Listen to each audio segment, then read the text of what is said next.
Kakatawag lang ni Mama sa akin ngayon. Kakatawag lang sa akin ni Mama ngayon, nag-aiyak. Gawa ng yung daw bahay, nabagsakan ng nyug. Bumagsak na daw yung nyug, bumigay na. Yung daw nyug kayo umabot hanggang CR, hanggang tapayan. Nag-aiyak si Mama. Sabi ko lumikas na. Hindi naman ano doon na hero. Nandun doon sa may, nagipit-yupit na yung hero, sabi ni Mama. Kumain din na sabi ni Mama, tagaiyak ay. Siguro bagay na ano, nag-aisa siya doon, nag-asulo.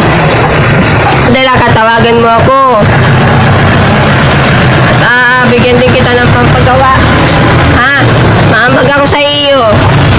Sabi mo lang kung magkano. 5 magkakaanak ang nasawi matapos mabagsakan ng puno ang kanilang bahay sa Pitogo, Quezon. Kabilang sa mga namatay, isang sanggol.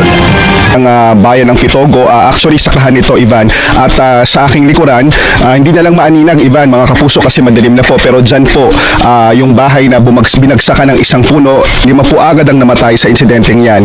At labis po ang pagdadalamhati ng kaisa-isang nakaligtas kanina. Kasagsagan ng pananalasa ng Bagyong Ramil sa Pitogo, Quezon, dakong alas 6 ng umaga kanina.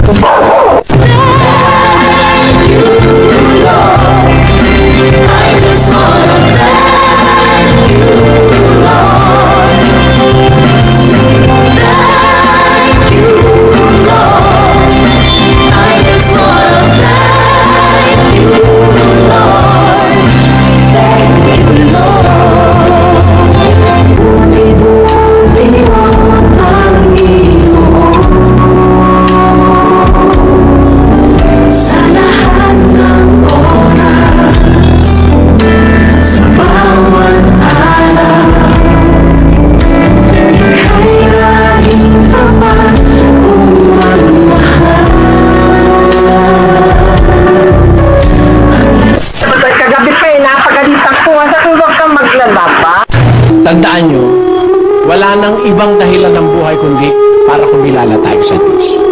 Sumunod tayo sa Kanyang utos para makasama natin siya sa langit. Wala na pong ibang dahilan ng buhay.